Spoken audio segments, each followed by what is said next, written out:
এই বামের গলিতে কে চিল্লায়, ওরে ধরে আমার সামনে নিয়ে আও।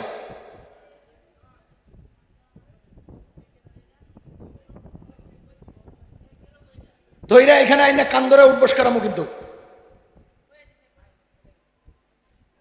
আরেকটা আওয়াজ শুনবো আমি ওখান থেকে ধরে এখানে আইনা কান্দরামো, বলে দিলাম। এত সুন্দর একটা আয়োজন হেরা এনে ঝগড়া করে হইলো। ঝগড়া আর একটু দূরে যায় কর না বেটা। আমাদের সমাজ বিয়ে করে জানে, বিয়ে কেমনে করব এটা জানে না। আমাদের সমাজ বউ চালানো জানে, কেমনে চালাবো এটা জানে না। আমাদের সমাজ বউ তালাক দেওয়া জানে, কেমনে দিতে হয় জানে না। এজন্য বিয়ে করে লাই, এজন্য বউ লিয়েছিলে, এজন্য টেলিফোনে গল্প করে কাজী অফিস করতে বানায় রাখছে সরকারে। আমি তো মনে করি আল্লাহর গজব সরকারের উপরে যদি নাজিল হইতো, যে সরকাররা এই রাস্তার কুলে কুলে ব্যাংকের সাতার মতো কাজী অফিস বানাইছে, ওই সরকারের উপরে যদি খোদার গজব নাজিল হইতো।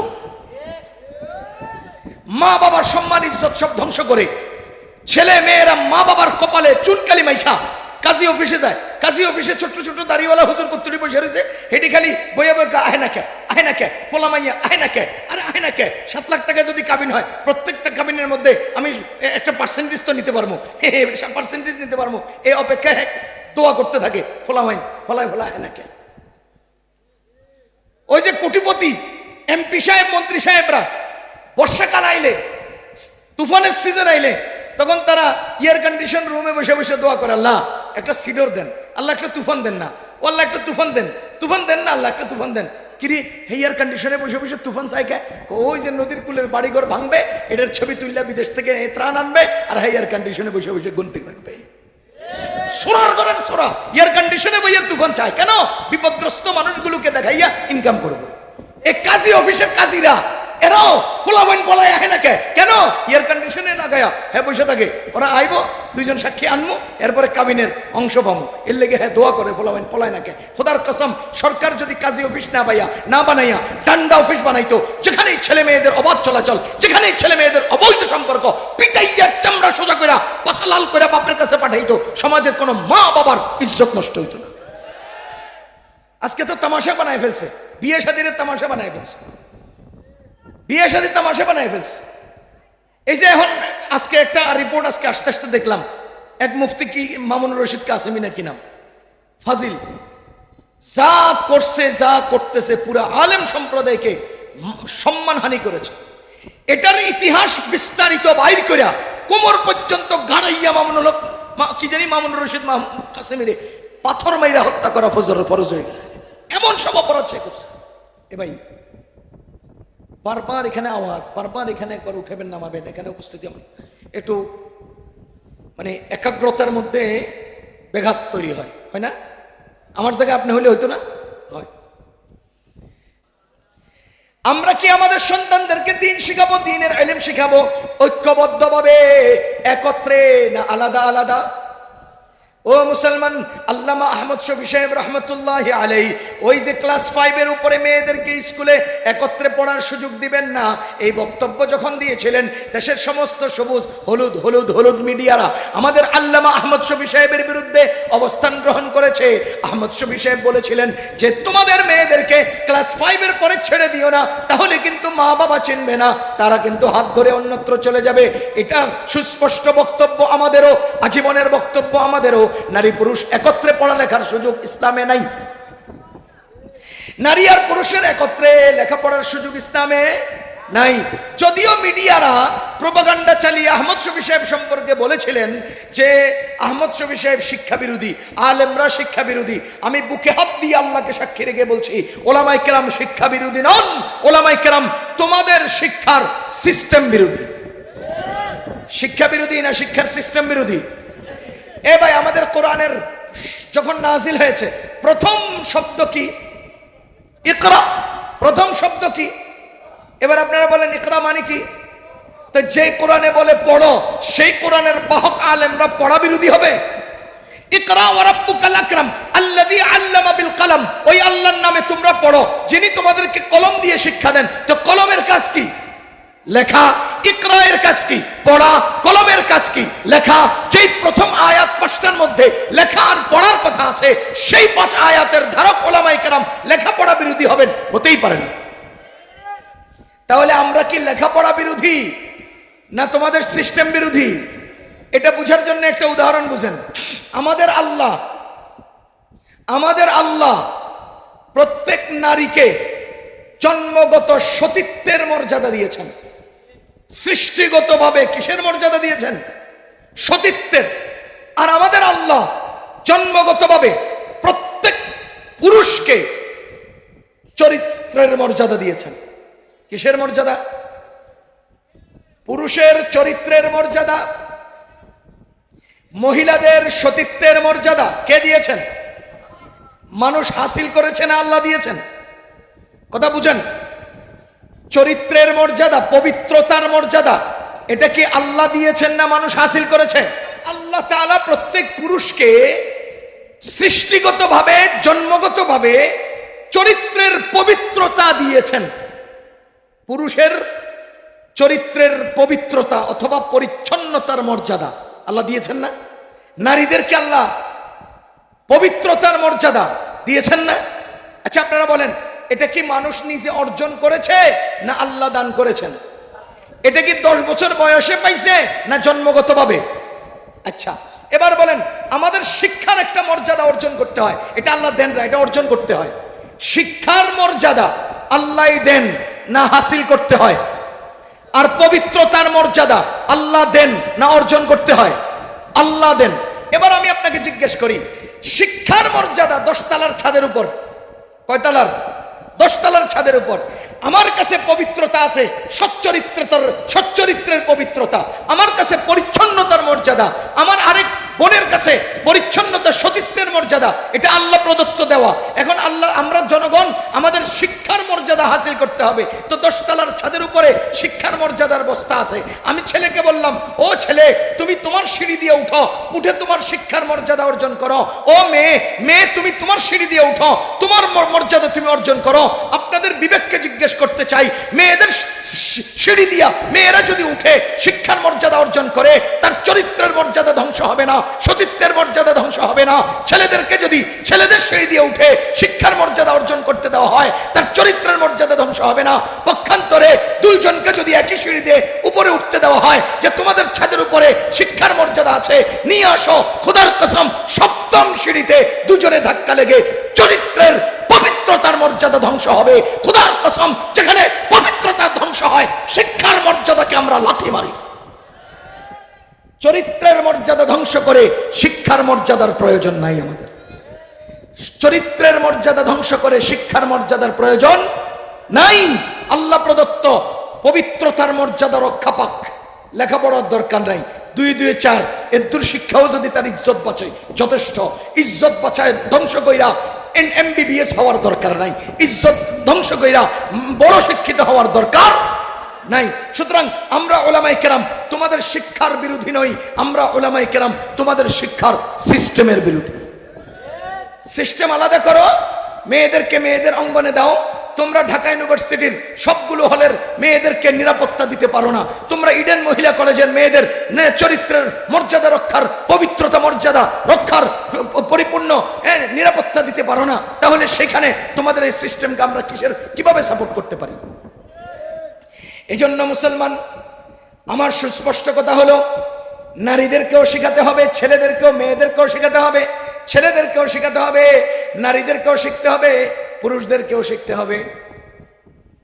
এখন আমরা শিখতে হলে, শেখাতে হলে স্বতন্ত্র আলাদা ব্যবস্থাপনায় নিরাপদ না ঐক্যবদ্ধ ব্যবস্থাপনা নিরাপদ? জোরে বলেন। আলাদা ব্যবস্থাপনাই নিরাপদ। এজন্যই আমরা আমাদের মাদ্রাসাগুলোকে ছেলেদের বালক শাখা আলাদা করেছি, মেয়েদের বালিকা শাখা আলাদা করেছি, ছেলেদের পুরুষ শাখা আলাদা করেছি, মেয়েদের মহিলা শাখা আলাদা করেছি। ঠিক মার্কাজুন নূর বালিকা মাদ্রাসা সেই একটা ধারাবাহিকতার অংশ। আমরা আমাদের মেয়েদেরকে যাতে করে মেয়েদের অঙ্গনে যৌথ ইলম এবং তাদের নিজস্ব ইলম, এই 2টা বিষয় শিখতে পারে। কারণ যে ওই মহিলারা, ওই মেয়েটাই আগামী জীবনে তার প্রতিদিনের আমলগুলো আঞ্জাম দিতে হবে। খোদার কসম করে বলছি, যদি একটা পবিত্র মা দিতে পারো, আমরা একটা পবিত্র প্রজন্ম দিতে পারবো। যদি একটা মা পবিত্র হয়, একটা প্রজন্ম পবিত্র হবে। আমি একটা উদাহরণ দেই, আপনারা খাজা মঈনুদ্দিন চিশতি রহমতুল্লাহ আলাইহির নাম শুনেছেন? খাজা মঈনুদ্দিন চিশতি রহমতুল্লাহ আলাইহি একবার কোন এক মজমায় গিয়েছেন, কোন একটা এলাকায় গিয়েছেন, কিতাবে আসছে অন্তত 90,000 মানুষ ওনার সোহবত ইয়াফতা হয়ে ওনার সোহবতে এসে মুসলমান হয়ে গেছেন। কত হাজার মানুষ মুসলমান হয়েছেন। এখন বলেন তো, এরকম বড় কোনো কাম যদি কোনো ছেলে করে, তো এটা আবার আজকের মতো ভিডিও হইলে তো আমরা খালি সোজা হইয়া 3 বার ডিগবাজি দিতে পারলে এটারও আবার কি করে, মানুষেরা দেখায় ওরি বাবরি ওটকা মানুষ 3 বার ডিগবাজি দিয়ে লাইছে। এটাও এখন জাতিরে দেখায়। আমাদের মুরব্বীগণ, আমাদের এমন পৃথিবীতে এমন মানুষ আছেন নায়াব প্রচার বিমুখ, কিন্তু আকাশ সমান খেদমত দুনিয়াতে করে যাচ্ছে, আছে না নাই? খাজা মঈনুদ্দিন চিশতি রহমতুল্লাহ আলাইহি ওনার দরবারে এসে, ওনার সংস্রবে এসে 90,000 মুসলমান হয়ে গেছে। তো এখন পর্যায়ক্রমে আলোচনায় উনি ওনার মাকে বলতেছে, মা আজকে না একটা ঘটনা ঘটছে। কয় কি? 90,000 মানুষ তোমার ছেলের কাছে এসে মুসলমান হয়েছে। আচ্ছা, এখন মা খুশিতে বাকবাক হওয়ার কথা না? মা চোখ বড় করে ছেলের দিকে মাশাআল্লাহ কই একটা আওয়াজ দেওয়ার কথা না? মা কিছু কয় না, মা স্বাভাবিক। মার মধ্যে কোনো প্রকারের ভাঁজ তৈরি হয় নাই, পরিবর্তন আসে নাই। মা হেসে উঠে বলতেছে, বাবা তোমার আজকের এই সফলতার সব কৃতিত্ব আমার। তোমার এই সফলতার সব কৃতিত্ব আমার। তো খাজা মঈনুদ্দিন চিশতি রহমতুল্লাহ আলাইহি জিজ্ঞেস করেন, মা কেমনে আপনার কৃতিত্ব, এটা বুঝাইয়া দেন। কাম করলাম আমি, কৃতিত্ব সব আপনার, কেমনে এটা একটু অঙ্ক করে বুঝাইয়া দেন। কয়, শোনো বাবা, তোমার জন্মের পরে যতদিন তোমাকে খানা খাওয়ানোর প্রয়োজন ছিল, তোমার জন্মের পরে আমি যতদিন তোমাকে খানা খাওয়াইছি, দুধ পান করিয়েছি, হাতে খাওয়াইছি, হাইটা খাওয়াইছি, বৈশা খানা খাওয়াইছি, মনে রাখো নাপাক শরীর তো দূরের কথা, বিনা অজুতেও আমি তোমার মুখে এক লোকমা খাবার দেই নাই। আমাদের মা বোনেরা এখন নাপাক শরীরে, নাপাক পরিবেশে, নাপাক আলোতে সন্তানকে খাওয়াইতেছে। পরিবেশ নাপাক, টেলিভিশন লাগায় রাখছে হিন্দি সিনেমা, শরীর নাপাক, খাওয়া দিতেছে বাচ্চাকে। খাজা মঈনুদ্দিন চিশতি রহমতুল্লাহ আলাইহি কি বললেন? আমি তোমাকে যতদিন খানা খাওয়াইছি, এক ফোঁটা খাবার অজু কইরা খাওয়াইছি, নাপাক হালত তো দূর কি বাত, বিনা অজুতে সন্তানকে খানাও খাওয়াই নাই। এরকম একটা পবিত্র মা দিলে ওইরকম একটা পবিত্র খাজা মঈনুদ্দিন চিশতি দুনিয়াকে উপহার দেওয়া যাবে। এজন্য সন্তানকে কোরআন শিখাতে হবে, এজন্যই সন্তানকে হালাল আর হারাম শিখাতে হবে, এজন্যই সন্তানকে ইবাদতের পদ্ধতি শিখাতে হবে, এজন্যই সন্তানকে ইবাদতের ফজিলত জানাতে হবে, এজন্যই সন্তানকে গুনাহের প্রতি নিফরত তৈরি করতে হবে, গুনাহের ক্ষতি উল্লেখ করে তাকে গুনাহের প্রতি ঘৃণা তৈরি করতে হবে। তাহলেই ওই সন্তান পরবর্তী একটা সুন্দর প্রজন্ম উপহার দিবে। যার জন্যে আমরা এই মার্কাজুন নূর বালিকা মাদ্রাসা, আরো বালিকা মাদ্রাসা, আরো ছেলে মাদ্রাসা, যাতে করে আমরা আমাদের সন্তানদেরকে দিন শেখাতে পারি, যাতে করে আমরা আমাদের সন্তানদেরকে হালাল আর হারাম শেখাতে পারি, আল্লাহর পরিচয় জানাতে পারি, যাতে করে ইবাদতের পদ্ধতি আর ফজিলত শেখাইতে পারি। আমি আপনাদেরকে অনুরোধ করব, আজকের এই প্রতিষ্ঠান এই এলাকার জন্য একটা রহমত। সন্তানকে প্রতিষ্ঠানে দিবেন, প্রতিষ্ঠানকে আরো সম্প্রসারণের প্রয়োজন হলে সম্প্রসারণ করবেন, প্রয়োজনে আরো বৃদ্ধি করার প্রয়োজন আরো বড় করতে হবে। তবুও নিয়মতান্ত্রিকভাবে আমাদের মেয়েদেরকে কোরআনের সহি শুদ্ধ তিলাওয়াত আর কোরআনের হালাল হারামের বিষয়গুলো শিক্ষা দিতে হবে। জামানা অত্যন্ত ফিতনার। এই মুহূর্তে সন্তানদেরকে দ্বীনের বুঝ দিতে না পারলে সন্তান কখন কোথায় কোন দিকে পালিয়ে যায়, হারিয়ে যায়, হাতছাড়া হয়ে যায়, এটার কোনো নিশ্চয়তা নাই। এজন্য অনুরোধ করব, সন্তানদেরকে দিন শিখাবো, সন্তানকে হালাল হারাম শিখাবো, সন্তানকে মালিকের সাথে যুক্ত করব, মা বাবার ইজ্জত সম্পর্কে সন্তানকে শিক্ষাদান করব। তাহলে ইনশাআল্লাহ সন্তান সুপথে থাকবে, সুপথে চলবে। আল্লাহ রাব্বুল আলামিন আমাদের এই মার্কাজুন নূর বালিকা মাদ্রাসাকে কবুল করুন, এই জাতীয় সকল প্রতিষ্ঠানগুলোকে কবুল করুন। আল্লাহ রাব্বুল আলামিন এই প্রতিষ্ঠানে যে সকল ছাত্রীরা আছেন তাদেরকে জামানার রাবে আবসরিয়ার মতো কবুল করুন, তাদের মা বাবাকে, তাদের গার্জিয়ানদেরকে আল্লাহ তাআলা কবুল করুন, প্রতিষ্ঠানের সকল শিক্ষক শিক্ষিকাদেরকে আল্লাহ কবুল করুন, প্রতিষ্ঠানের সমস্ত হাজাত আল্লাহ গায়বী খাজানা থেকে মুহাইয়া করুন। সুবহানাল্লাহি ওয়া বিহামদিহি, সুবহানাকাল্লাহুম্মা ওয়া বিহামদিকা, আশহাদু আল্লা ইলাহা ইল্লা আনতা, আস্তাগফিরুকা ওয়া আতুবু ইলাইক। আমার আলহামদুলিল্লাহ, আপনারা জানেন কিনা, আমি জামিয়া ওসমানিয়া 27 মাদ্রাসায় প্রায় 9-10 বছর পড়ালেখা করছি। 27 মাদ্রাসা থেকে আমার লেখালেখি এবং বলা লেখা ইত্যাদির সূচনা। আলহামদুলিল্লাহ, এই যাবৎ আমার লেখা প্রায় 26-27টা বই ছাপা হয়েছে। এর মধ্যে একটা বই বাংলা থেকে ইংরেজিতে অনুবাদ হয়েছে। আমি আমেরিকা সফর করি, ওখানে ইংরেজি অনুবাদ হয়েছে, ক্যারিশমেটিক ক্যারেক্টার নামে। তো এর ফাঁকে আবার আমার বাচ্চার মা, আমার বিবি, সে আগ্রহ করতেছে একটা বই লিখবে।